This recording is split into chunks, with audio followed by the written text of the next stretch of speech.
एक बार गौतम बुद्ध अपने आश्रम में अपने सभी शिष्यों को शिक्षा दे रहे थे कि दुनिया की सबसे तेज छुरी हमारी जुबान है और दुनिया के सबसे खतरनाक हथियार हमारे शब्द हैं, जो बिना किसी का खून बहाए लोगों को अंदर ही अंदर मार सकते हैं। हमारे शब्द हमारी ताकत हो सकते हैं, लेकिन ये हमारी सबसे बड़ी कमजोरी भी हो सकते हैं। अगर हमें नहीं पता कि कब, कहाँ और क्या और कितना बोलना है, यदि हम सही समय पर सही इरादे के साथ सही शब्दों का प्रयोग करते हैं, तो ये हमें एक सफल व्यक्ति बनाता है।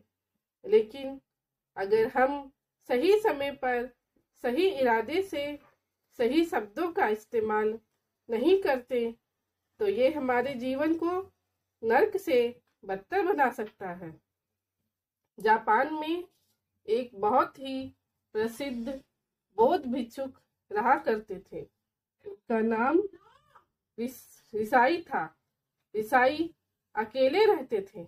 दुनिया के शोर शराबे से दूर जंगल में वो रहते थे और वो बड़े ही ध्यानी और प्रभु भक्त व्यक्ति थे। इसलिए वो पूरे जापान में बहुत अधिक प्रसिद्ध थे। एक दिन एक राजकुमार ईसाई के पास आया और बोला, है प्रिय भिक्षु, मैं हमेशा थका हुआ, निराश और परेशान महसूस करता हूँ। मेरा मन बहुत अशांत रहता है।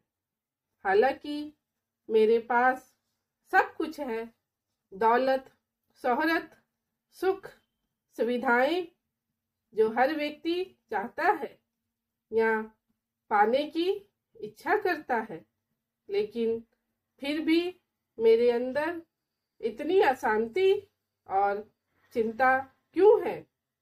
ईसाई ने उसकी बात बहुत ही ध्यानपूर्वक सुनी और कुछ सोचने के बाद कहा, तुम इस प्रश्न का उत्तर जानते हो? बस तुमने कभी इस प्रश्न को हल करने की कोशिश नहीं की है। ईसाई ने आगे कहा, मैं एक रिसर्च करता चाहता हूँ, क्या तुम मेरे साथ उसमें दोगे?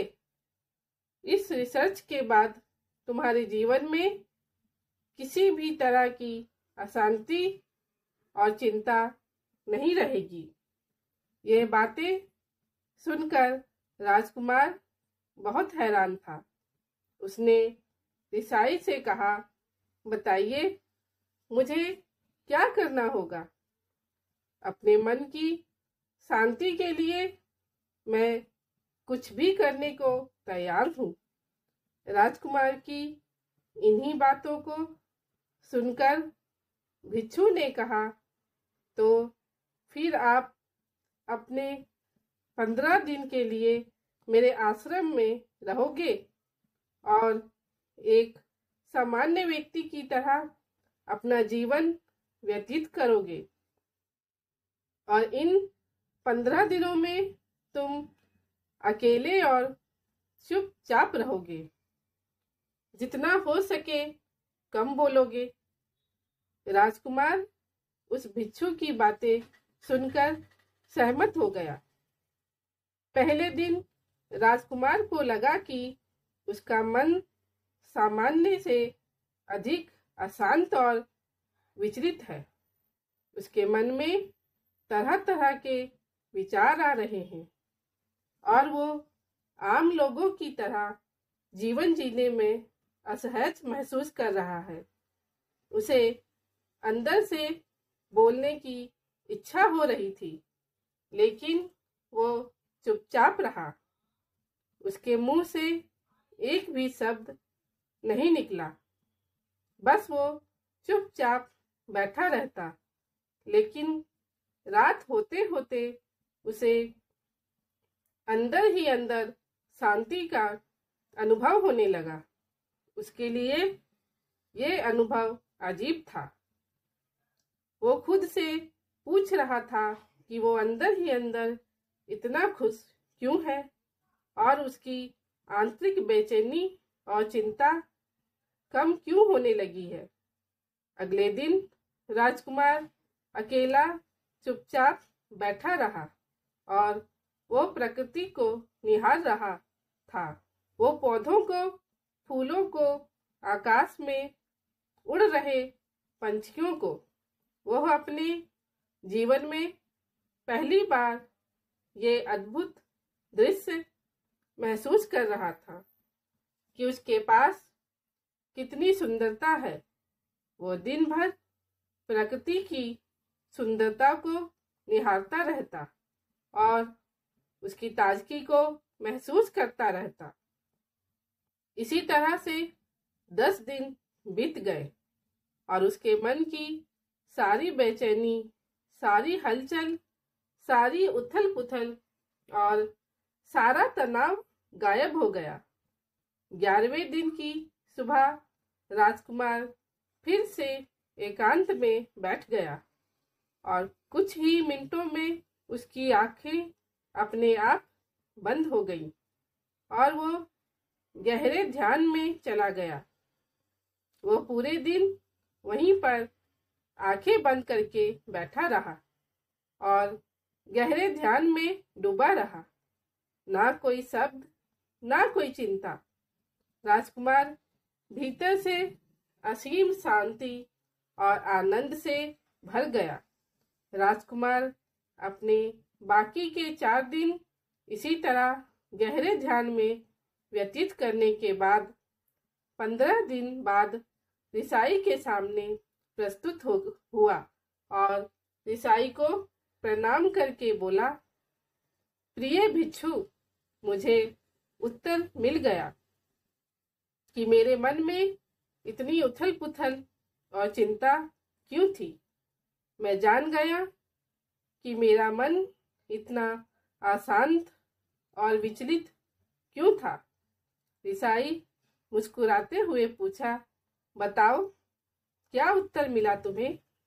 राजकुमार ने कहा, मैं आवश्यकता से अधिक बातें करता था। मैं किसी पर भी अपने शब्द और ऊर्जा व्यक्त करता था। मैं दिन भर अपने लोगों से फालतू की बातें करता रहता और फिर उन्हीं के बारे में अकेले में सोचता रहता और ज्यादातर समय नकारात्मक ही सोचता रहता। इस तरह मैं बस अपना समय बर्बाद कर रहा था। ज्यादा बोलने और नकारात्मक सोचने की वजह से मेरा मन अशांत और बेचैन हो गया था और इसी वजह से मैं किसी भी काम को ठीक से नहीं कर पा रहा था, जिसकी वजह से मैं हर काम में असफल होने लगा और फिर इन्हीं लगातार मिलने वाली असफलताओं की वजह से ही मैं और भी उदास और चिड़चिड़ा हो गया। इन्हीं सभी चीजों की वजह से मेरा जीवन नष्ट हो रहा था। लेकिन यहाँ पर बिताए हुए 15 दिन मेरे लिए पूरी तरह से अलग थे। मुझे कुछ अलग ही एहसास यहाँ पर हो रहा था। अब मुझे ऐसा लग रहा है मैं अपना जीवन पूरी तरह से जी रहा हूँ, लेकिन इससे पहले मैं अपना जीवन गलत तरीके से जी रहा था। और मैंने ये भी सीखा कि हमें सिर्फ ध्यान करने की जरूरत नहीं है। ध्यान अपने आप होता है जब हम इस शांत और मौन होते हैं।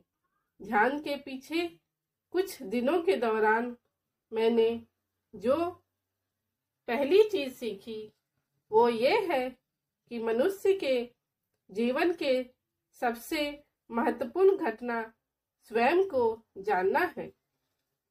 ये सुनकर ऋषाई ने कहा, सिर्फ तुम ही नहीं, दुनिया में ज्यादातर लोग जरूरत से ज्यादा बोलते हैं।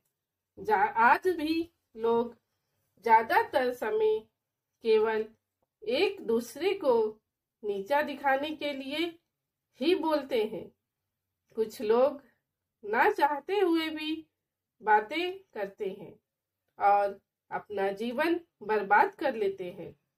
ऋषाई ने राजकुमार को चुप रहने का महत्व समझाते हुए कहा, एक बार गौतम बुद्ध से उनके शिष्यों ने पूछा, प्रिय बुद्ध, आप ज्यादातर समय चुप क्यों रहते हैं?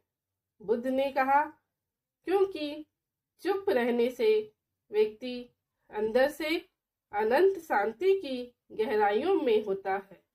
मौन अपने भीतर उतरने की पहली सीढ़ी है। मौन के बिना स्वयं को जानना असंभव है।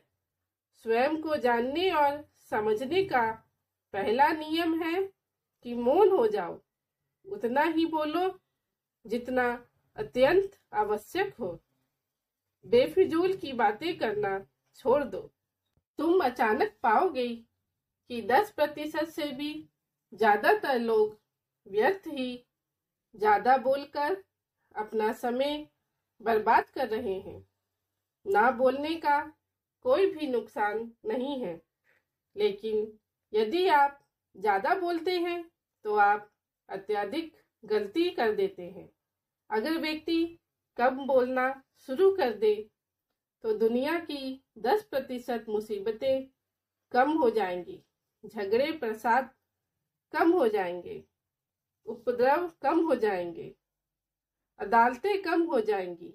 अगर लोग थोड़ा चुप रहना सीख लें, संसार की बहुत सारी समस्याएं हैं, बहुत सारा उपद्रव सिर्फ बोलने से पैदा होते हैं। सारी बात मौन सीखने की है। जब तुम नहीं बोलते तब तुम एकांत में अकेले हो गए, भरे बाजार में भीड़ में खड़े हो नहीं बोलते, हिमालय के शिखर में पहुंच गए। जिसने मौन की कला जान ली वो भीड़ में भी अकेले होने की कला जान लेता है। वो अपने भीतर ही डुबकी लगाने लगता है। एकांत में तो आदमी स्वर्ग में है। दूसरे की उपस्थिति ही बेचैनी पैदा करती है। पहले तुम्हें चुप रहने की शक्ति को धारण करना होगा। आंखें बंद कर लो और अपने में खो जाओ। वहां से आपको ताजगी महसूस होगी, क्योंकि तुम्हारे अंदर ही जीवन का वो स्रोत छिपा हुआ है, वो किसी दूसरे में नहीं है। इसके बाद राजकुमार उस ऋषाई से पूछते हैं, आखिर कौन हमें अपने अंदर तक लेकर जाएगा? ये बातें सुनकर ऋषाई बुद्ध कहते हैं, तुम्हें स्वयं ही अपने अंदर उतरना होगा और वहीं से परम राज्य जीवन का आनंद ले पाओगे। आनंद का यहीं से जन्म हुआ है। यहीं से तुम मौत में डूब जाओगे। यही तुम्हारा सूरज उदय होगा और यहीं से अस्त होगा। इसी प्रकार तुम बार बार डुबकी लगाओ। जब भी तुम डुबकी लगाकर लौटोगे, वहां से तुम पाओगे फिर ताजगी भरी जीवन की नई संपदा मिलेगी। इस नई शक्ति के जन्म होने से तुम्हारी थकान दूर हो जाएगी, उदासी चिंता दूर हो जाएगी। जैसे कोई स्नान करके लौटता है तो शरीर शीतल हो जाता है, शांत हो जाता है। ऐसे ही जब कोई भीतर से साफ होकर वापस आता है, मौन में स्नान करके लौटता है, तो समस्त अस्तित्व, समस्त व्यक्तित्व शांत और मौन हो जाता है, आनंदित हो जाता है। जब तुम आंतरिक मौन की उस पराकाष्ठा पर पहुंच जाओगे, तब तुम पाओगे कि बोलने से भी तुम्हारा मौन खंडित नहीं होगा। धन्यवाद।